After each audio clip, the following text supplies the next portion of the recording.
sera aussi la dernière de Lionel Messi avec le PSG puisqu'il est en fin de contrat. Qu'est-ce que vous retenez de son passage en France, de ces 2 saisons, notamment une sous vos ordres? Que j'ai eu le privilège de diriger le meilleur joueur de l'histoire du football. C'est un grand privilège. Demain, c'est son dernier match au Parc des Princes. J'ose espérer qu'il sera accueilli de la meilleure des façons. Il s'est dit beaucoup de choses sur Léo. Vous avez beaucoup analysé Léo. Et comme je vous ai dit, je crois que c'est la semaine dernière ou la semaine d'avant, je ne parlerai pas de sa première saison, mais qui était une saison où il fallait qu'il s'adapte automatiquement, puisque c'était la première fois qu'il sortait de Barcelone. Et que cette année, il a été un élément important,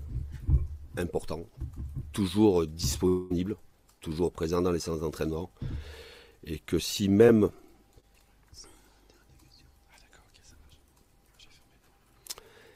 les remarques ou les critiques, que je trouve pas du tout justifiées, mais pas du tout justifiées, quand vous êtes dans une saison, quand vous avez 35 ans et dans une saison où il y a une Coupe du Monde au milieu et que vos stats à la sortie, elles sont à peu près de toute compétition confondue, hors Coupe du Monde, bien évidemment.